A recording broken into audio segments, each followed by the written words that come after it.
Hello again, world. This is Michael G. Nastos reporting for WDEE-TV headline news, coming to you from our studios in Ypsilanti, Michigan. We present our top 5 headline news stories for this Thursday, November 6th, 2014. And our first story today coming from mlive.com and writer John Counts. A man seen running across an Ypsilanti street with a 32-inch flat-screen TV at noon on Wednesday was arrested. It turned out the man had stolen the television and a game console from a nearby apartment. Ypsilanti police officers observed the man running across the street in the 500 block of Washtenaw Avenue. He was arrested and taken to jail. The property was returned to the rightful owner. More on this story can be found on our local news feeds link on our website at WDEE-TV.com. At Morgan Taylor, buy 2 suits, get a 3rd suit free. Morgan Taylor is located at 133 West Michigan Avenue in Ypsilanti. Clothing and accessories for men, women, and children at Morgan Taylor. Open Monday through Saturday, 10 a.m. to 6 p.m. Call 734-221-0296. Ask about layaways and in-store financing. At Morgan Taylor, buy 2 suits, get a 3rd suit free. Welcome back. Michael G. Nastos here for WDEE-TV headline news, coming to you from our studios in Ypsilanti, Michigan. Today is National Nacho Day, by the way. Our next headline story coming from the Chelsea Standard and writer Jennifer Eberbach. Chelsea Superintendent Andrew Engel gave a fiscal responsibility report at the Board of Education's October 27th meeting. Although the school district anticipates showing an overall increase in per pupil revenue from last year to this, it is due to 30 more students in the district, Engel pointed out at the board meeting. When you break it down, the school district is losing about $22 per pupil, according to Engel.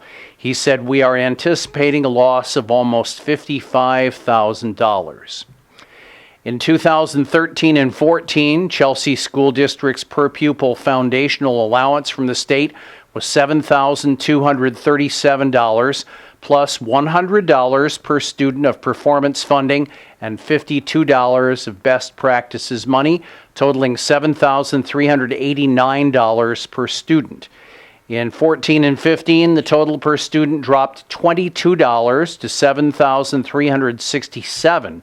Although the school district got a $50 bump in foundation allowance from the state, performance funding went to $30 per student, a $70 drop, and best practice money is $50 per student. Total revenue for 2,435 students in the Chelsea district last year equated to $17,992,215. The approximate student count for 2014-15 is 2,465, including 30 new students, equating to an estimated $18,159,655 in revenue, according to Engel's report. Engels continued, "We received a $50 per pupil foundation increase last year, but all spring we were anticipating about $108. When the formula changed, those of us in the second quarter feel like we got the short end of the stick." More on this story can be found on our local news feeds link on our website at WDEE-TV.com. Coming up next, Michigan's 2 largest cities are ranked in the top 5.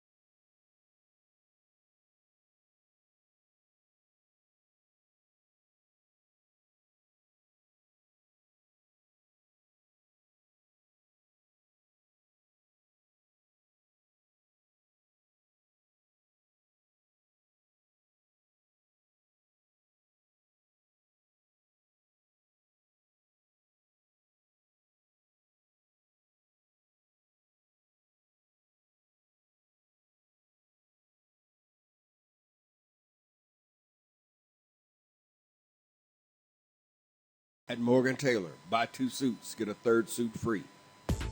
Morgan Taylor is located at 133 West Michigan Avenue in Ypsilanti.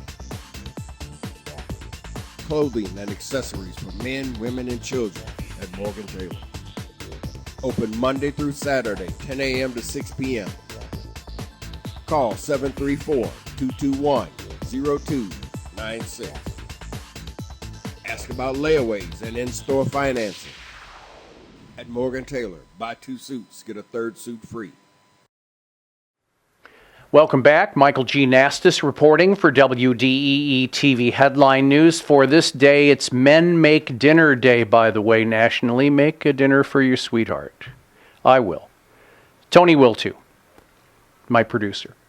Our headline news story comes from MLive.com and writer Jim Harger. Michigan's 2 largest cities are beginning to shed their Rust Belt reputation for a shinier, high-tech image that emphasizes their growth in advanced manufacturing and engineering jobs. Change the Equation is a nonprofit group that emphasizes STEM, science, technology, engineering, and mathematics literacy in schools. They listed Detroit and Grand Rapids on 2 of its top 5 lists for advanced manufacturing and new engineering jobs. The lists were published in October. Aging and male-dominated workforces offer great opportunities for young workers and women with STEM skills in those cities, the group said. The organization listed Grand Rapids and Detroit as the 2nd and 3rd behind Toledo, Ohio, in its list of top 5 cities for growth in advanced manufacturing. Energy sector hubs Houston, Texas, and Tulsa, Oklahoma were listed as number 4 and number 5. The STEM statement says Grand Rapids doesn't generally leap to mind in a manufacturing center, but as one of the nation's largest 100 metro areas, it boasts the highest concentration of advanced manufacturing jobs. The 42% increase in those jobs over the past 5 years has certainly helped its standing, the group said. Their statement continued, Detroit has been the poster child for industrial decline for so long that many have missed the quiet renaissance of the city's manufacturing sector. The group said and continued, the advanced manufacturing jobs we have examined have grown some 37% since 2009, driven no doubt by the auto industry's recent return from the dead. More on this story can be found on our local news feeds link on our website at WDEE-TV.com.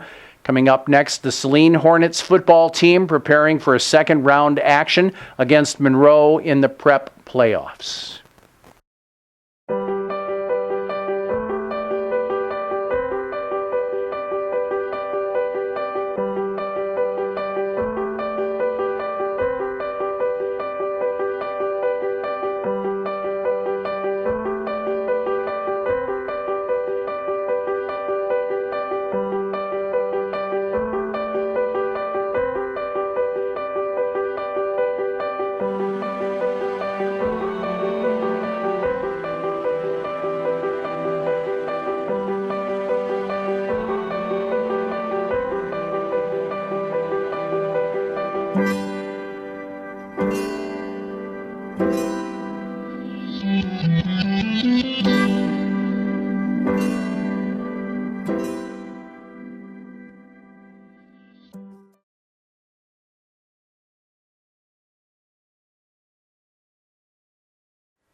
Welcome back. Michael G. Nastos here for WDEE-TV Headline News, coming to you from our studios in Ypsilanti, Michigan on this day, which is a full moon or beaver moon day, as the Native Americans have said. It's also called a frosty moon, by the way.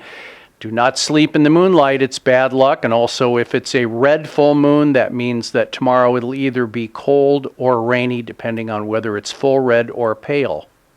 Check it out. It's true. Our final headline story today comes from miprepzone.com and writer Randy Castro.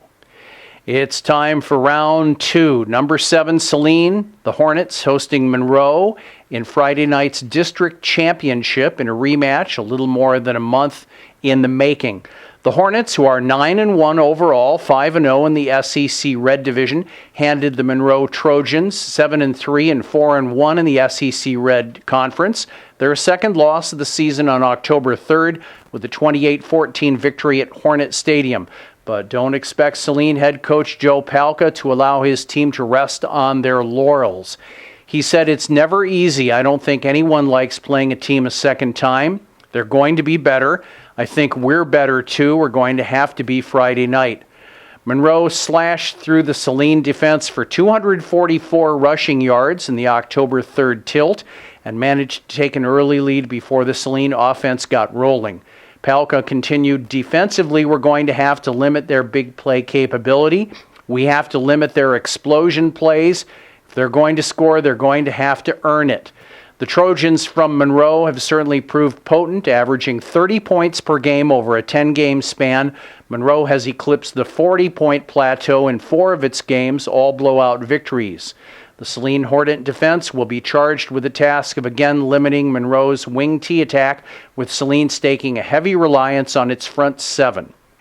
More on this story, football highlights, and the high school playoffs can be found on our local news feeds link on our website at WDEE-TV.com. Coming up next, a very interesting trio of stories in our WDEE-TV headline music report. At Morgan Taylor, buy 2 suits, get a 3rd suit free. Morgan Taylor is located at 133 West Michigan Avenue in Ypsilanti. Clothing and accessories for men, women, and children at Morgan Taylor. Open Monday through Saturday, 10 a.m. to 6 p.m. Call 734-221-0296. Ask about layaways and in-store financing. At Morgan Taylor, buy 2 suits, get a 3rd suit free. Welcome back to our final segment here on WDEE-TV Headline News, coming to you from our studios in Ypsilanti, Michigan. My name is Michael G. Nastos, and we have a WDEE-TV.com headline music and entertainment news report. A new and sorely needed jazz series in Ann Arbor took root Tuesday. The Dave Sharp Trio kicked off what will be a weekly showcase of local jazz artists, taking place at the Old Town Tavern every Tuesday from 8 until 10 p.m. That's 8 until 10 p.m. The shows combine live performance with education, as students from the Ann Arbor Music Center will be in attendance and participate with instructors. The shows are free of admission charge. They are open to the public and are supported in part by the Southeastern Michigan Jazz Association. Upcoming performers include small ensembles led by guitarist Carl Michael, saxophonist Paul Vornhagen, and trumpeter Ingrid Racine. The Old Town also features regular offerings of local singer-songwriters like Dave Boutette and Tim Monger, Mark Stewart, Annie and Rod Capps, or Misty Lynn. The Old Town is located at 122 West Liberty Street. Meanwhile, Detroit can also boast new regularly presented and well-promoted jazz. The Marriott Renaissance Center series is hosted by Joan Belgrave and the Detroit Jazz Musicians Co-op. It's called Jazz at the Volt. It will take place every Friday night starting next Friday. It's a week from tomorrow, from 8 until 11 p.m. with no cover charge. The debut trio will feature pianist Bill Meyer, saxophonist Marcus Elliott, and bassist Yosef Diaz. On Sunday, the celebration continues for perhaps the single most important organization supporting creative high art in Detroit. 50 years ago, on November 1st, the Detroit Artists Workshop Society was founded, giving people in music, poetry, theater, written word, film, dance, physical art, or any combinations a place to practice and display their wares. Spearheaded by George Tisch, Robin Eichley, Charles Moore, Lenny and John Sinclair, and others, the society was especially telling for the post-Motown scene and especially progressive jazz on a local, regional, national, and international level. The Scarab Club at 217 Farnsworth, east of the DIA, will host the second of 2 grand events to commemorate this anniversary from 2 to 4 p.m. Guitarist Ron English and bassist John Dana are on the bill, with John Sinclair from Amsterdam reading his politically and musically charged poetry. R.J. Spangler will MC and present a tribute to his late uncle and DAW member drummer Bud Spangler, while many guests involved with or influenced by the collective will also be there. Monday from 11:30 a.m. to 1:30 p.m., members of the Detroit Artists Workshop will meet at Wayne State University in the community room at the David Anamani Undergraduate Library. A part of Lenny Sinclair's vast photography collection will also be on display beginning Saturday, November 22nd, starting with a reception at the Suzanne Hilberry Gallery. And that's WDEE-TV.com headline news for Thursday, November 6, 2014. Watch out for that full moon. I'm Michael G. Nastos reporting. So long, everybody. See you tomorrow.